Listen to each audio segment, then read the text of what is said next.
Apa hikmah disyariatkannya azan? Yang pertama, kata ulama, azan itu punya banyak hikmah-hikmah yang luar biasa. Di antara yang istimewa dari azan itu, yang pertama adalah i'lanut tauhid, deklarasi tauhid. Azan i'lanut tauhid, deklarasi tauhid. Wa tadhkirun nas bihi lailan wa naharan, dan mengingatkan manusia tentang deklarasi tauhid ini siang dan malam. Azan itu deklarasi tauhid. Makanya kalimatnya Allahu Akbar, Allahu Akbar. Kalimat tauhid, yaitu takbir. Asyhadu an la ilaha illallah. Dah tua. Kalimat syahadat, tauhid. Kemudian ditutup dengan la ilaha illallah. Tauhid. Jadi azan nomor 1 di antara hikmah-hikmah azan yang luar biasa itu adalah i'lanut tauhid, deklarasi tauhid. Sehingga seringkali dalam sejarah peperangan Islam, ketika mereka berhasil membebaskan satu benteng, teman-teman yang suka nonton film Turki serial, Seljuk, Ertugrul, Ottoman, ya. Kalau udah membebaskan satu benteng, apa yang dilakukan mereka? Azan. Walaupun azan di situ bukan azan untuk i'lan dukhuli waktu sholat, bukan karena waktu sholat, tapi i'lan tentang tauhid. Benteng ini sudah ditancapkan bendera kerajaan Islam, kemudian dikumandangkanlah azan di situ sebagai i'lan, deklarasi. Itu sangat penting tuh. Sehingga seorang muazzin adalah deklarator tauhid. Yaitu para muazzin. Sekeren itu loh profesi azan itu. Profesi muazzin itu, tugas seorang muazzin sekeren itu. Dia mendeklarasikan tauhid kepada manusia. Asyhadu an la ilaha illallah. Dia katakan kepada seluruh makhluk, bukan hanya manusia, inilah yang benar. Tidak ada yang patut disembah selain Allah. Deklarasi tauhid. Yang kedua adalah izharus sya'air wa ta'rif bi anna ad-dar dar Islam. Sebuah syiar, pengumuman bahwa negeri ini negerinya kaum muslimin. Sepenting itu loh. Makanya azan hikmah azimahnya adalah izharus sya'air, menampakkan syiar eksistensi wa ta'rif dan pengakuan bahwa ada kaum muslimin di negeri itu.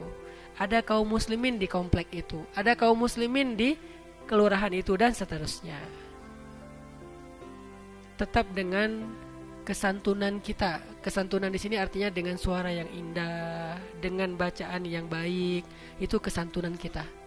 Makanya wajib seorang muazzin itu belajar irama yang indah tentang azan, supaya menjadi perhatian bagi orang yang mungkin belum dapat hidayah. Bisa aja orang dapat hidayah gara-gara azan. Yang ketiga, ini yang mungkin sama-sama kita tahu, bahwa azan itu hikmahnya ad-du'a ulis shalah allati hiyal falah.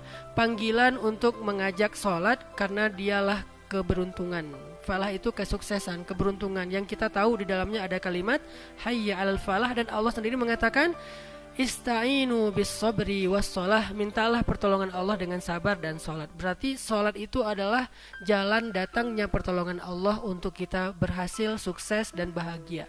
Azan mengingatkan kita tentang itu.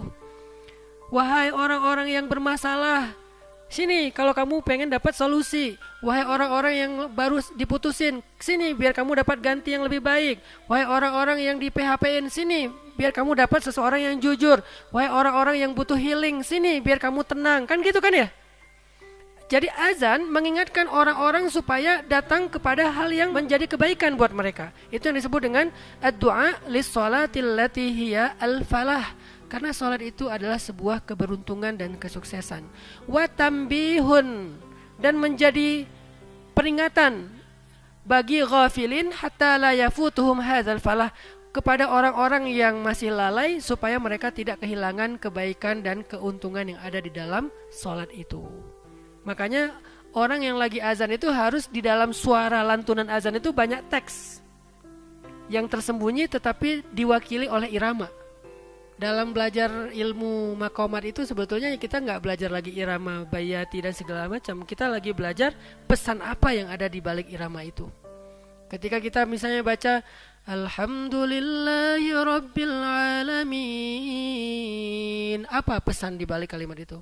Atau Alhamdulillahi Rabbil Alamin, apa pesan di balik itu? Alhamdulillahi Rabbil Alamin, apa pesan di balik itu? Kan beda-beda tuh. Emang orang tahu? Tahu. Saya ketika saya jadi imam tahajud, saya tuh kayak DJ. Artinya saya yang mengatur ritme jamaah. Kapan mereka akan nangis. Begitu ayatnya tentang Ya ayyuhalladzina amanu tubu ilallahi taubatan nasuha. Apa teks dari makna dari kalimat itu? Bertaubatlah. Ketika bertaubat, nggak semua orang ngerti tentang maksud dari ayat ini apa sih. Mungkin sebagian dari teman-teman yang udah rajin ngaji tahu lah itu ayat taubat. Tapi yang nggak ngerti gimana? Saya akan wakili terjemahannya lewat nada. Sehingga orang yang nggak ngerti ayatnya pun ikut nangis. Sering banget dulu saya tuh pas beres sholat orangnya datang ke saya, Ustadz tadi Ustadz baca surat apa sih? Kok saya kena banget di hati saya? Karena saya menyampaikan pesan lewat nada. Itu yang kita pelajari untuk level nasional itu udah belajar filosofi nada, udah nggak belajar lagi nama-nama nada.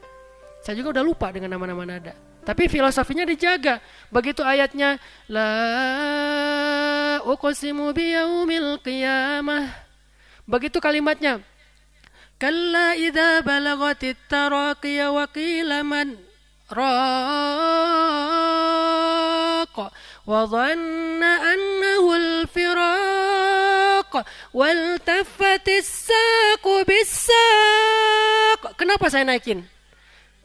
Orang yang nggak belajar maqamat dengan filosofi, dia pikir Ustadz naik tiba-tiba turun. Enggak, itu lagi kasih pesan tuh. Itu saat sakaratul maut yang begitu menyakitkan, begitu menegangkan, begitu mengerikan. Saking sakitnya tuh kita sampai bertaut lutut dengan lutut, betis dengan betis, menahan rasa sakit, disampaikan lewat nada. Itu yang disebut dengan mengingatkan orang-orang yang tadinya nggak aware tentang sholat, diingatkan sholat itu indah loh, sholat itu nyaman loh, sholat itu keberuntungan, kebaikan loh. Sampaikan dengan suara azan yang menarik supaya orang yang tadinya ghafilin, gak tertarik untuk sholat, gak tertarik untuk ke masjid, merasa ini panggilan yang indah, saya mau ke masjid. Sepenting itu teman-teman. Yang keempat, al-i'lamu bidukhuli waqti sholah wa makanin adaiha. Ini yang umum ya, pengumuman masuknya waktu sholat dan tempat melaksanakan ibadah sholat. Jadi kalau kita lagi jalan di luar rumah, di luar komplek, biasanya kan kita suka nyari-nyari masjid ya. Saya pernah waktu lagi ke salah satu mall di Bandung tuh, karena saya pengen sholat Jumat, saya keluar kan, karena datangnya pagi. Terus pas menjelang Jumat saya keluar nyari-nyari masjid. Bagaimana saya menemukan masjid kalau nggak kelihatan menara karena ketutup sama gedung-gedung yang tinggi dengan suara azan. Sehingga di sana nih masjidnya.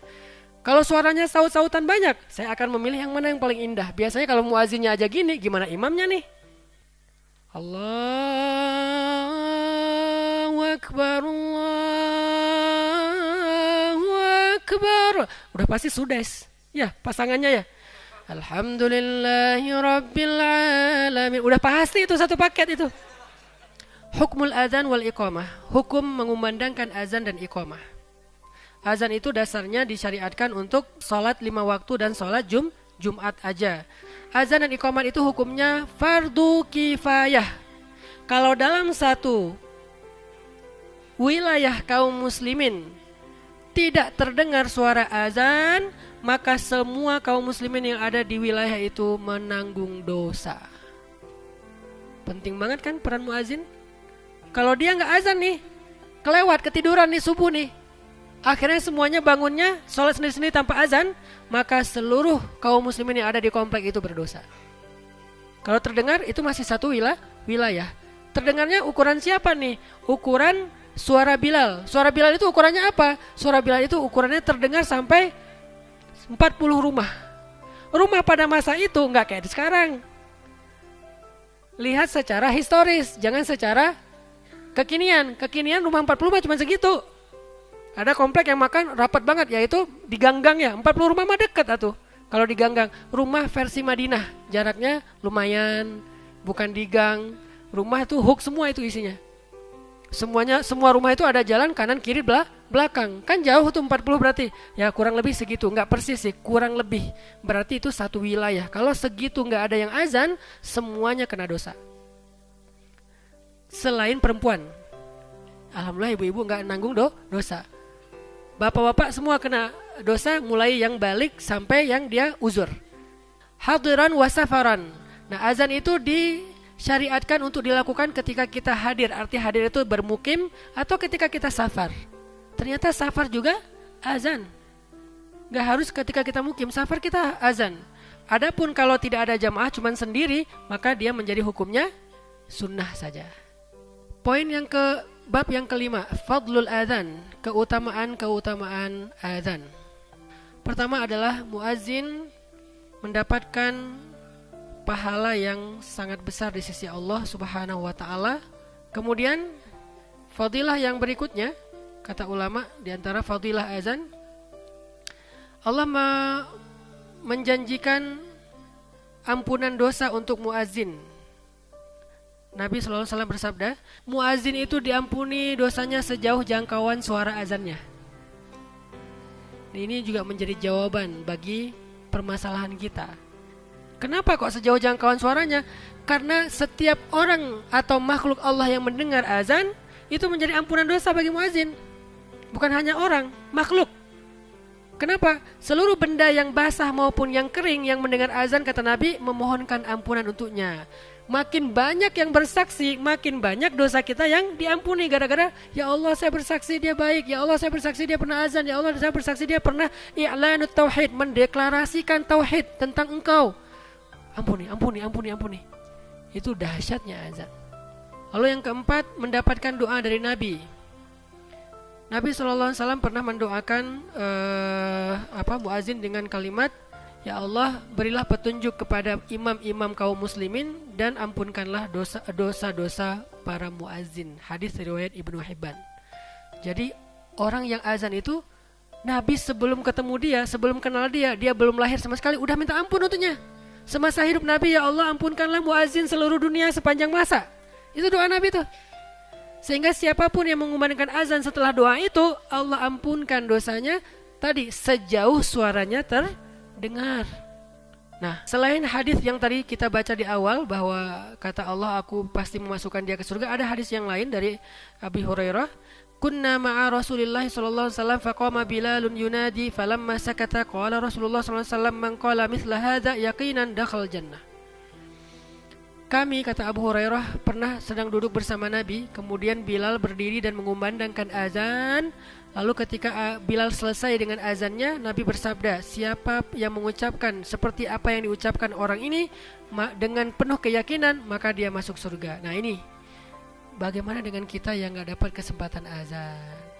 Maka kita yang tidak dapat kesempatan azan tapi pengen dapat kemuliaan seorang muazin, amalkanlah hadis ini. Ucapkan apa yang diucapkan muazin.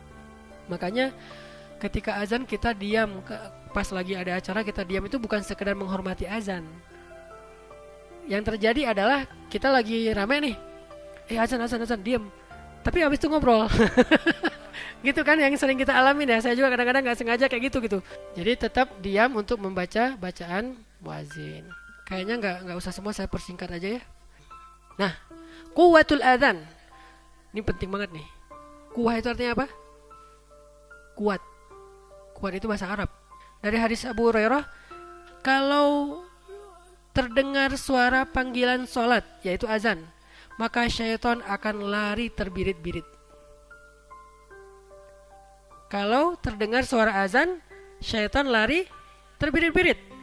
hatta la yasma, sampai dia nggak dengar suara azan. Artinya apa? Kalau bisa bikin dia terbiri-biri sejauh mungkin. Gitu kan pesannya kan? Wah, masih kedengaran aja nih. Berapa desibel sih nih? Wah, lari lagi lari terus aja sampai akhirnya nggak kedengaran. Nah, kalau misalnya udah nggak kedengaran di satu masjid, datang masjid yang berikutnya. Allahu Akbar, Allahu Akbar. Lari lagi tuh. Sampai setan itu terusir ke tengah samudra. Hatta la yasma' ta'dzin, sampai dia nggak dengar lagi suara azan. Fa idza qadan nida akbal, kalau udah beres semua azan di satu wilayah, datang dia tuh, balik lagi. Begitu nanti taswib itu as-salatu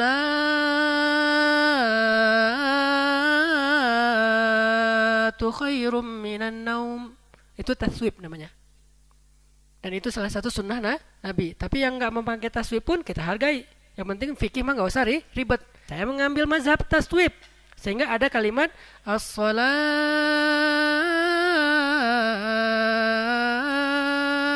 khairum minan naum.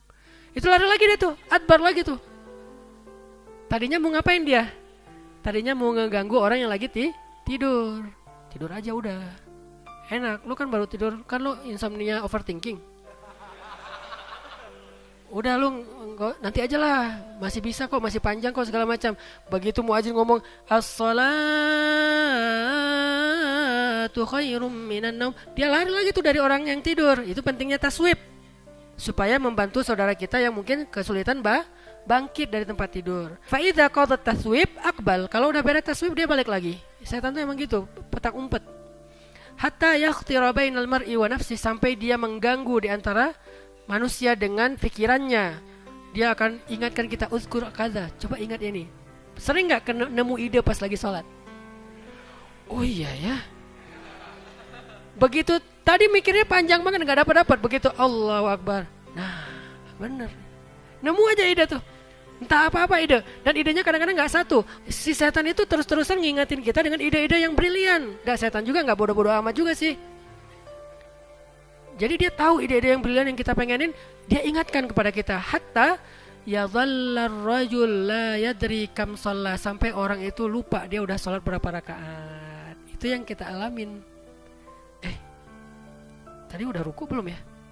Kok tiba-tiba udah sujud kan gitu ya? Tadi saya sujud sekali atau 2 kali ya? Ini udah rakaat keberapa ya? Udahlah ambil yang paling kecil. Harusnya ambil yang paling gede. Udahlah kita sholat gak khusyuk, ambil pula yang paling gede. Kayaknya 4 nih udah selesai deh kayaknya. Ambil yang paling kecil, kayaknya 3 deh. Ya udah tambahin 1 rakaat lagi. Kenapa? Karena uzkur kaza. Oh harusnya gini nih, ini strateginya gini nih, ini jualnya gini, ini marketingnya kayak gini. Wah heboh aja pas sholat. Dan sholat itu waktu yang paling bagus untuk cari ide, kata setan. Sehingga kalau kita kayak mentok idenya, Allahu Akbar, nggak baca zikir sholat atau bacaan sholat, nyari ide, itu setan banget tuh. Makanya maksudnya yang ngerjainnya tuh setan banget. Makanya quwwatul adzan, tujuan azan itu adalah mengusir setan sejauh mungkin sehingga baliknya lama. Artinya kalau dia diusirnya dekat, baliknya gampang. Emang itu tugas dia kan? Ini job desk gua nih. Gua dikasih tugas harus ngejaga masjid ini. Yang ngejaga bukan kita, malah setan yang jagain. Begitu ada yang masuk, udah uzkur kaza. Tapi kalau setannya sebagiannya udah diusir oleh azan karena saking jauhnya, malas gua balik lagi. Udah capek, tadi aja larinya udah ngos-ngosan, sekarang masa disuruh balik lagi? Udah komat tuh, udah terlanjur lah, udah. Setan kayak kita juga alasannya. Udah terlanjur, udah komat. Atau besok aja saya balik lagi. Kan gitu ya setan ya? Usirlah dengan azan. Quwwatul azan, itu kekuatan azan dan pentingnya mengumandangkan azan dengan suara yang terdengar jauh. Terakhir aja deh, banyak banget nih sebetulnya. Makanul azan, tempat dikumandangkan azan. Azan kata ulama, hendaklah dikumandangkan azan dengan di tempat yang tinggi seperti menara. Menara itu bahasa Arab, manaroh. Lagi-lagi bahasa Arab. Fi ala makani alin kal manarah, seperti menara. Au sathil masjid, atau atap masjid. Au ayyi makanin murtafi, atau tempat manapun yang tinggi. Kenapa? Karena dulu belum ada toa. Au mukabbiris saut, atau pengeras suara. Karena dulu karena belum ada mukabbirus saut, maka pakainya menara supaya suaranya tuh surround Dolby. Hayya 'alas shalah. Ya. Kayak di Al-Azhar di Turki kan, Turki itu kan yang bangun beberapa masjid itu Mimar Sinan Pasha ya. Yang dia udah tahu sistem surround dari suara itu, dia ketok sana, oh bunyinya ke sana. Nah supaya terdengarnya tuh jauh. Sekarang nggak perlu lagi naik ke atas menara. Yang ditaruh di atas menara adalah pengeras suara. Jadi orangnya nggak perlu naik, orangnya tinggal di mihrab. Allahu Akbar, Allahu Akbar. Orang dengarnya di mana? Nggak di mihrab, dengarnya wah dari menara tinggi. Terdengarnya makin tinggi itu makin lantunannya tuh makin menggema gitu. Nah ini diantara fikih azan yang diajarkan ulama. Aduh, satu lagi penting juga nih, wawasan. Nabi punya 4 orang muazin. Yang pertama namanya Bilal bin Rabah, yang kedua Abdullah ibnu Ummi Maktum. Itu yang azannya di Masjid Nabawi. Yang ketiga Sa'ad Al-Qaraz di Masjid Quba. Yang keempat Abu Mahdhurah di Masjidil Haram Makkah. Bilal, Abdullah bin Ummi Maktum. Kalau di Quba namanya Sa'ad Al-Qaraz. Kalau di Masjidil Haram Makkah Abu Mahdhurah di Masjidil Haram Makkah. Itulah 4 muazin di zaman Nabi. Kenapa di Masjid Nabawi ada 2? Pertanyaannya. Ya, karena ada sholat yang perlu 2 muazin. Mana sholat yang perlu 2 muazin? Walaupun hukumnya nggak wajib. Sholat Jumat dan sholat subuh. Sholat Jumat ada azan pertama, ada azan kedua. Walaupun ada mazhab azan sekali aja, nggak masalah karena ini hukumnya sunnah saja. Azan pertama jaraknya dengan azan kedua sewaktu orang bisa mandi lalu berjalan ke masjid. Mungkin beberapa tempat di kita azan pertama dan azan kedua hanya sebuah rutinitas ya. Habis azan pertama sholat 2 rakaat, azan kedua ya. Harusnya azan pertama itu pengumuman bentar lagi Jumat nih. Belum masuk Jumat itu, belum masuk waktu. Bentar lagi Jumat. Ukurannya apa? Orang mandi seperti mandi janabah, mandi besar. Udah mandi sabunan segala macam wewangian, pakai pakaian yang layak ke masjid, kurang lebih 15-20 menit lah. Kalau di Masjidil Haram itu sekitar setengah jam. Itu azan pertama. Baru kemudian azan kedua pertanda waktu masuknya waktu sholat. Azan pertama biasanya Abdullah bin Ummi Maktum. Azan kedua Bilal. Begitu juga dengan subuh. Subuh itu karena beda sama sholat yang lain. Kan kalau yang lain mah bukan dalam keadaan kita tidur. Supaya orang sempat ke masjid. Biasanya ada azan sekitar waktu orang sahur. Jadi sekalian mengumumkan bangun sahur. Jadi boleh dengan azan, boleh juga mungkin ada tradisi di kita pakai sahur gitu ya. Sahur ya. Kangen ya dengan suasana itu ya. Mangga lah, nggak masalah. Tapi alangkah lebih baik lagi azan pengingat untuk bangun sahur. Tujuannya untuk bangun sahur ya. Kita harus tahu tujuannya dulu biar tahu timingnya tepatnya kapan. Jangan azan pertamanya imsak. Begitu azan baru juga segini. Bukan, itu tujuannya ngebangunin orang biar sahur. Nanti azan yang kedua udah imsak itu. Walaupun ada juga mazhab yang imsak itu memang azannya bukan imsak, suara apa biasanya? Suara sirine atau kasih tahu imsak misalnya. Ya nggak apa-apa lah. Itu sebetulnya tradisi kita supaya nggak telat daripada masuk dalam waktu subuh, nggak masalah juga. Tetapi kalau yang dilakukan di zaman Nabi itu azan dua kali. Mudah-mudahan nanti kita pas belajar fikih azan bersama-sama di Masjid Nurul Falah di bulan Ramadan, kita akan belajar fikih syurutnya azan, sunanul azan, pembatal azan dan seterusnya. Itu akan dibahas dalam pelatihan azan. Mudah-mudahan ini bisa kita lakukan di bulan Ramadan ini. Di atas semua itu agar ini menjadi tren, syiar, lalu akan berjalan di seluruh Indonesia insya Allah. Sekali lagi jazakumullahu khairan jazak, barakallahu fikum. Semoga Allah memberikan kita ilmu yang bermanfaat, ilmu yang bisa mengangkat derajat kita, ilmu yang akan menurunkan dan menggugurkan dosa-dosa kita, ilmu yang bukan untuk kita pakai sebagai kaca pembesar mencari kesalahan orang lain, tetapi untuk menjadi cermin melihat kesalahan diri kita sendiri. Barakallahu fikum. Wassalamualaikum warahmatullahi wabarakatuh.